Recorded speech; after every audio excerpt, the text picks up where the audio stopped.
하느님께서는 세상을 너무나 사랑하신 나머지 외아들을 내주시어 그를 믿는 사람은 누구나 멸망하지 않고 영원한 생명을 얻게 하셨다. 하느님께서 아들을 세상에 보내신 것은 세상을 심판하시려는 것이 아니라 세상이 아들을 통하여 구원을 받게 하시려는 것이다. 오늘은 십자가 현양 축일입니다. 오늘 독서에 불뱀 이야기가 나오는데 그 배경은 이렇습니다. 이집트에서 탈출한 다음 약속의 땅에 다다랐습니다. 먼저 그 땅을 정찰하기로 하지요. 40일 동안 정찰을 끝내고 온 사람들이 말합니다. 저 땅은 좋습니다. 그런데 이미 요새인데다가 거인들까지 살고 있습니다. 우리는 메뚜기 같았습니다. 안 됩니다. 싸워서 이길 수가 없습니다. 하면서 백성들에게 거짓말을 퍼뜨립니다. 저 땅은 사람 살 곳이 못 되는 땅이다. 자신의 능력, 눈에 보이는 군사력만 가지고 따지는 모습은 신앙인의 모습이 아니지요. 이집트를 탈출한 것도 자신의 힘으로 탈출한 것이 아닌데 이들은 지금 까맣게 하느님을 잊고 있는 겁니다. 이렇게 해서 하느님으로부터 40년 동안 광야를 떠도는 벌을 받습니다. 40일을 정찰했으니 정찰한 하루를 1년으로 쳐서 40년 동안 들어가지 못하고 광야를 떠돌게 되는데 그러면서 오늘 불평을 터뜨립니다. 자기들이 잘못해놓고 불평은 하느님께 하는 것이요. 이게 죄지은 인간의 모습입니다. 말은 저그가 안 들었습니다. 뜨거운 햇볕을 하느님께서 가려주십니다. 그리고 여기서 벗어나지 마라. 그런데 하느님의 말씀을 무시하고 벗어납니다. 그리고는 햇볕이 뜨겁다면서 원망하고 탓을 돌립니다. 죄가 사람을 어떻게 만드는지 잘 보여주는 겁니다. 죄를 짓지 말아야 하는 이유는 점점 사람이 악하게 변합니다. 남 탓을 하는 쪽으로 변하는 것이지요.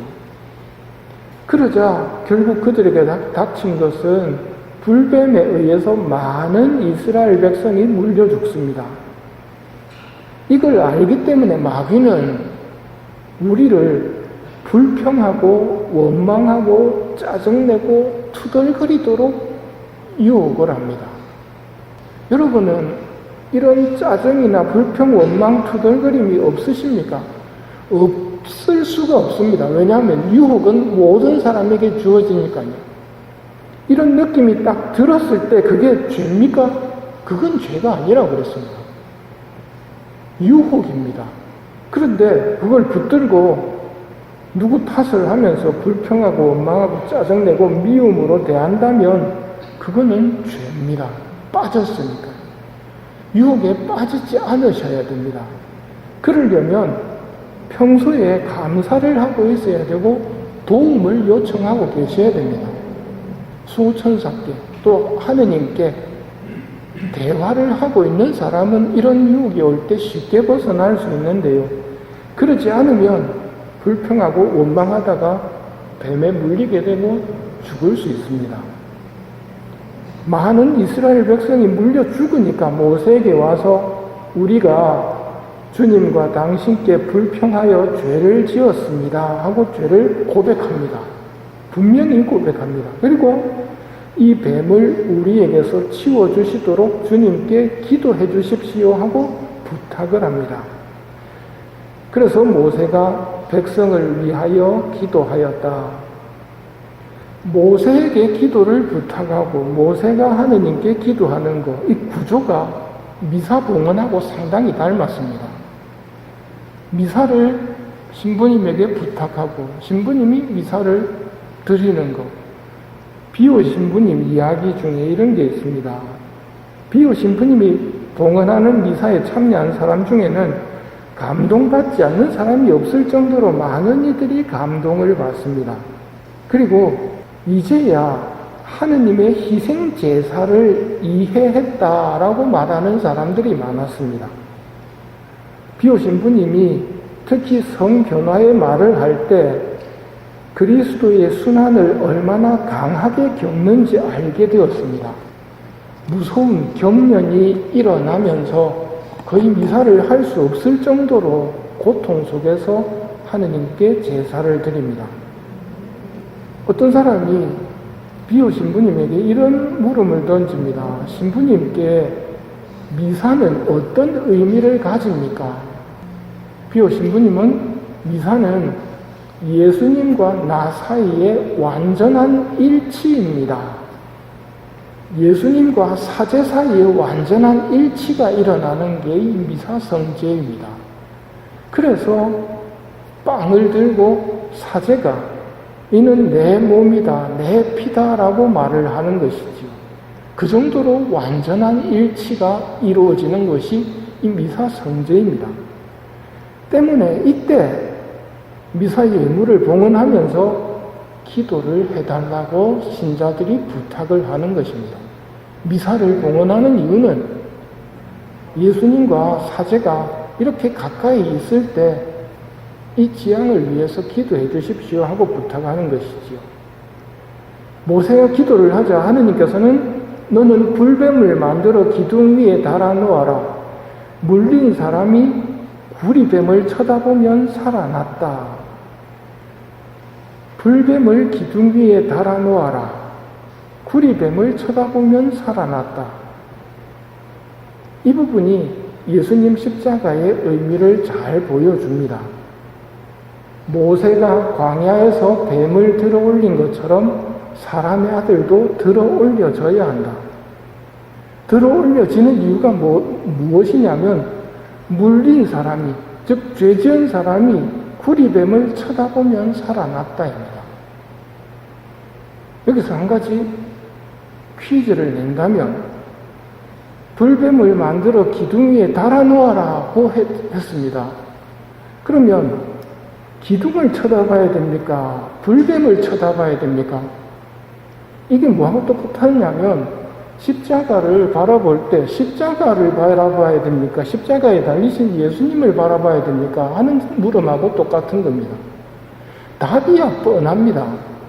그런데 이런 질문을 하는 이유는 요즘 예수님 없는 십자가가 많기 때문입니다. 그럼 기둥만 쳐다보고 있는 거란 말입니다. 예수님 없는 십자가는 그냥 사용 도구일 뿐입니다. 우리가 바라보는 이유는 구리뱀을 바라보듯이 예수님을 바라보는 것입니다. 들어 올려지신 예수님을 바라보는 이유는 토요일 날 들은 말씀처럼 이 말은 확실하여 그대로 받아들일 가치가 있습니다. 그리스도 예수님께서 죄인들을 구원하시려고 우리 병자들을 치료하시려고 이 세상에 오셔서 들어올림을 받으신 겁니다. 들어올림을 받으신 예수님을 바라본 사람은 살게 됩니다. 죄를 사하여 주려고 너희와 많은 일을 위하여 흘릴 피다. 무슨 뜻입니까?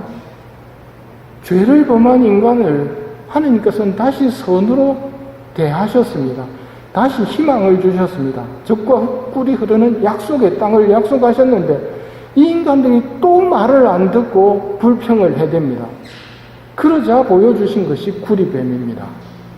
뭡니까? 용서하고 또 용서하고 살려주시고 또 살려주시고 이 과정을 통해서 우리가 봐야 할 것은 하느님이 어떤 분인가를 보고 빨리 깨달아야 됩니다.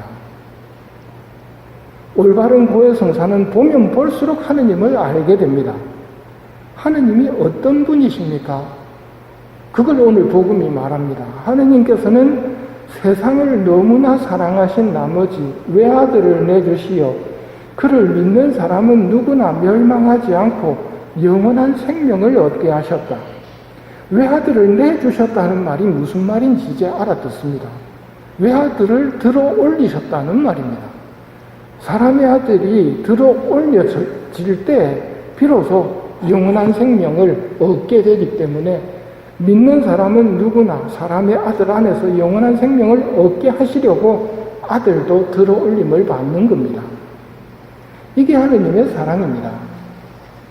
오늘 강론 중에 아무것도 기억나지 않는다 하더라도 딱 하나만 기억하자면 오늘 화답성이 말하는 것처럼 하느님의 업적을 잊지 마라. 하느님의 업적이 뭐냐면 하느님께서 예수님을 당신의 아들을 세상에 보내신 것은 우리를 구원하시려고 구원을 받게 하시려고 하느님께서 당신의 아들을 보내셨다는 것 이거 한 가지는 하느님의 업적을 잊지 말아야 됩니다. 그리고 십자가를 바라볼 때마다 바로 그걸 기억해야 됩니다. 하느님께서 너무나 우리를 사랑하신 나머지 당신 아들을 내주셔서 우리가 구원받게 되었다고. 저분이 들어올림을 받으심으로써 우리 죄가 용서받았다는 것. 우리는 죄를 범하고 또 범하고 배은망덕한 삶을 살고 또 살았음에도 불구하고 하느님은 또 용서하고 또 살려주시는 하느님이라는 것. 이것을 깨닫는 것이 우리가 해야 할 일이고 바로 이것이 복음입니다. 우리를 너무나 사랑하신 아버지께서 감사보다는 불평을 더 많이 받고 있는 세상입니다. 그렇다면 우리도 이 미사성제를 봉헌하면서 아버지께 그들의 목까지 포함해서 대신 열렬한 감사를 드리고 우리 죄를 용서해 주시기를 바라는 청혼의 기도를 드렸으면 합니다.